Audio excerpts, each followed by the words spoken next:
You guys, what's up? This is Jake here. We're going to be doing some Murray modifications today, and the first of which is my ignition system, and it's got some serious issues going on here because when the snow gets flying up in there, up in the key switch when I'm running wide open,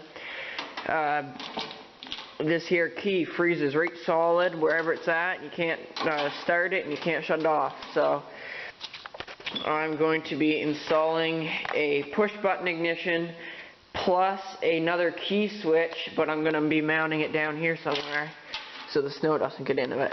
So this here's my ignition, or my push button switch rather, and you're going to be able to push that, and it's going to be put right there where this key switch is.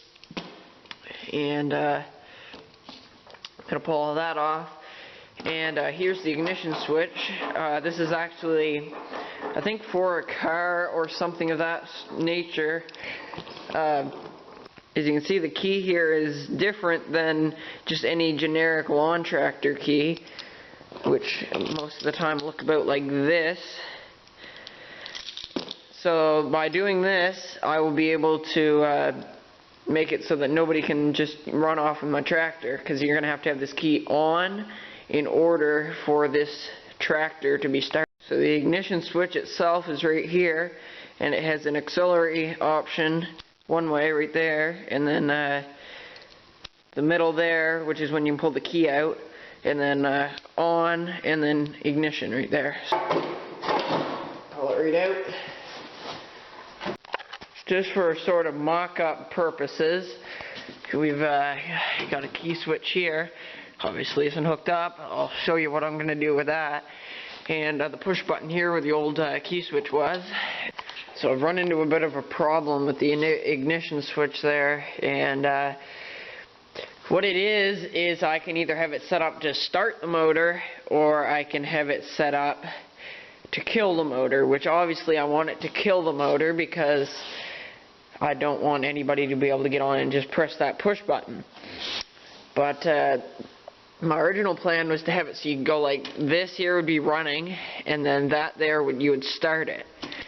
But the way that this ignition switch is set up, I have tried every possible thing. I even had a meter here, tried everything. And the only thing that I can get it to do is by turning this way. This here makes it so that it will run, and then like this it's off. Which is good, because then when the key's out, nobody can just start it up, and you put the key in and you turn it on and then it'll start.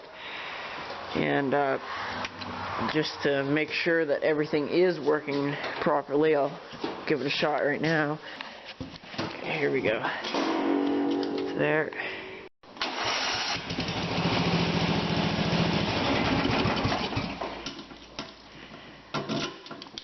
I think that's the way it'll have to be.